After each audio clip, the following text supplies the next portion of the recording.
Week 17, Technique Fix Friday. Today we're going to go over the chin-up and the pull-up together, okay? So, big thing I see is a lot of clients, athletes, and patients, they'll just rush to the bar, and then they'll go about their way just without proper technique, proper form, not truly understand how the shoulder and upper back muscles are supposed to work and function properly. So, another thing we see is this variation of a kipping or more of a dynamic pull-up, which I'm just not a fan of for multiple reasons that I'll get into after. But before we actually get to the pull-up and chin-ups, I want you to understand that you have to go over some of the basic stuff first. You need to go over some of the basic fundamental movement patterns to get the shoulder blades and the upper back muscles, the lats, the rhomboids, all those guys moving together as a team before you can actually perform a proper chin-up or a pull-up, because if they can't function properly in these basic fundamental patterns on their own individually, chances are as a team, as one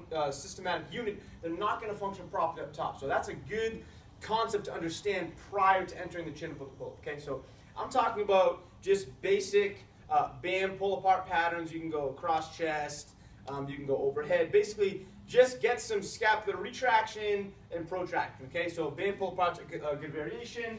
We can talk about some band face pull variations. We can go into TRX row variations. Okay, all these are great tools. Your one-arm row, kettlebell or dumbbell variations, one-arm row, cable column or Kaiser row variations. All those are great things to work on as a basic platform prior to entering this big guy. Okay, so another variation for, let's say you do all those and you become proficient and competent in those, and if you can't really pull up, if you can't do a proper pull-up or chin-up yet because it's just tough for you, band assistance, so think band under the knees, kind of mid-shin right under the knee, attach it to the pull. That's another variation prior to leading into the chin-up or pull-up. Once you're there, okay, once you're actually at the stage and you're ready, a couple things. So what you don't want to do is you don't want to have a loose core. Okay, you want to think the canister, so think the pelvis sitting perfectly aligned over the rib cage as best as possible in terms of your setup from the beginning. I'm not saying it's going to stay there in a perfect alignment the entire time, but the goal is to have that set up initially. Think RKC plank, creating tension. So think rib cage down, do a mini crunch, so belt buckle to chin. Having that as a basic platform to start from will be beneficial down the line. So again, it's not going to remain there the entire time, but the goal is to start with that, okay? If we start with that, we have a better chance of keeping the core and the spine safe long-term with pull-up and chin-ups. That's number one. Number two is the whole kipping action.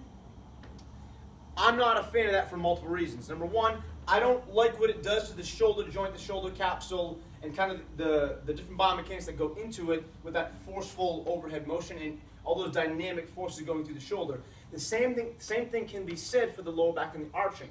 So think when someone sets themselves up into a kipping pattern, a chin-up or a pull-up should be up-down primarily, predominantly speaking.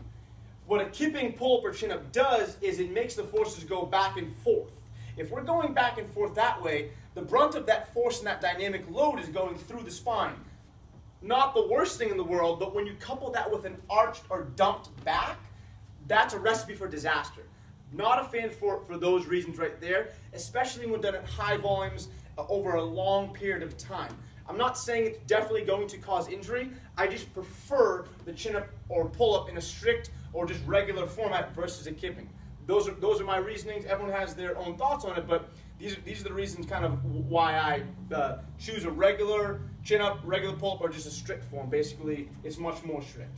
So, having said all that, let's actually get into the drill. So, things we don't want to see visually.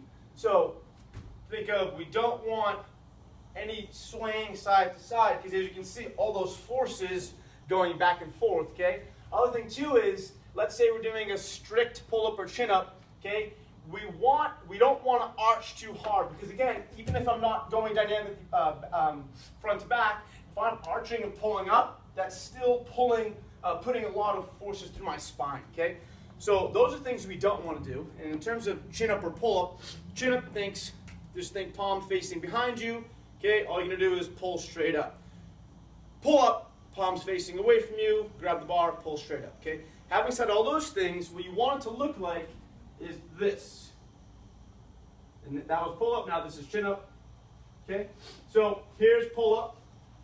I'm gonna take my rib cage, bring it down, squeeze my abs like I'm in a plank, pull straight up, come straight back down. Okay? Same thing on this side. Okay? I'm gonna set my ribs down like I'm in a plank. So ribs down, squeeze my core, pull straight up, come straight back down. Pull straight up, come straight back down.